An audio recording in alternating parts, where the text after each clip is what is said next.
I love basking in the sun. Raise your hand if you like to go to the beach and catch some rays. It's a great thing. It's a great feeling. Madam Contest Chair, fellow Toastmasters, honored guests, the C word, cancer, skin cancer. There, I said it out loud. Think of this as a public service announcement. This is your skin. This is your skin sunburnt.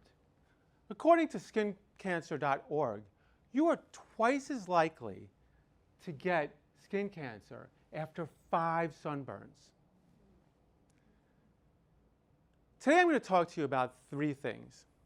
First, how I found my skin cancer. Second, what I did about it. And third, what you can do to minimize your chances of getting it. But first, a disclaimer. I am not a doctor. I don't play one on TV. Please visit your own doctor for medical advice. And also, I mean in no way to minimize anyone's experience with cancer. I call this the zit story. What is this on my head? It feels like a zit. It'll go away. I wait a few days, but it's still there. Maybe I can pop it. It doesn't want to pop. I'm starting to get this thought in the back of my head. Maybe it's cancer. So I wait a few more days, and then I decide it's time to go visit the dermatologist. So I go visit Dr. D, and I say, Dr. D, check this out.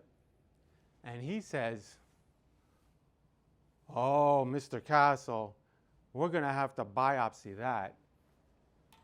And he proceeds to stick me in the head with a needle of Novocaine, cut out a pencil eraser piece of skin from my head, and then cauterize the wound to stop the bleeding. And he explains to me there are 3 main types of skin cancer.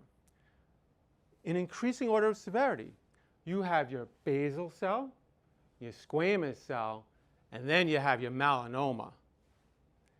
And he sends me on my way. So I go home, I pick up my iPad, skin cancer. Wow, there's a lot of information out there around skin cancer. What's this? Survival rates? I'm reading about survival rates? I can't read this. I put that down, it's freaking me out. I'll wait for him to call.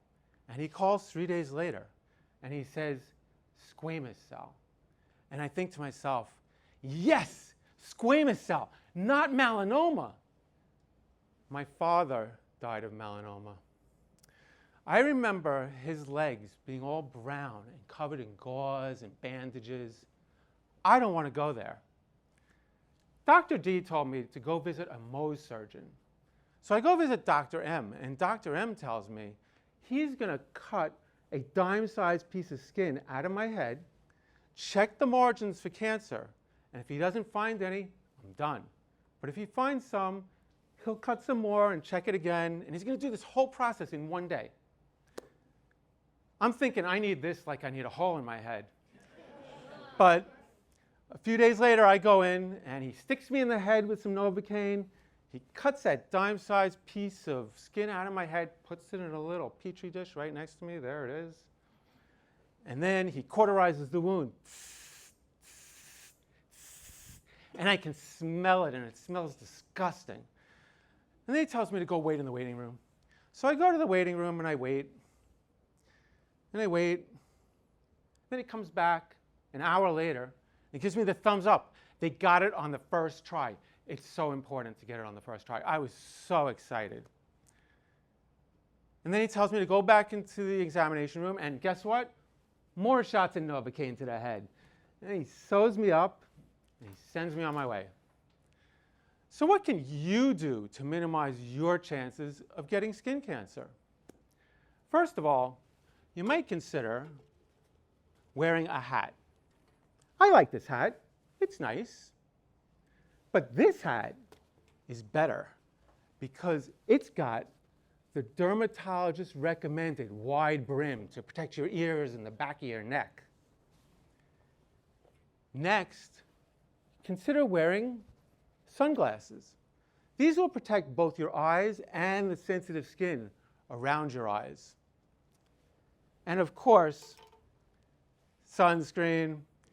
Even on a cloudy day at the beach, put the sunscreen on. Walk on the shady side of the street and maybe consider using a sunbrella. Not really my style. And when you do go to the beach, maybe wear one of these fashionable long-sleeve swim shirts. I hear they're back in fashion. Were they ever really in fashion? This was a really sobering experience for me. Now I'm fanatical about staying out of the sun. I presented a lot of gory detail here today, and I did that because I want you to take action. Raise your hand if you might take action after hearing this speech. Wow, I didn't expect that many hands. I love the feeling of basking in the sun. But is it safe? I don't think so. This is your skin. Protect it, Madam Contest Chair. Thank you.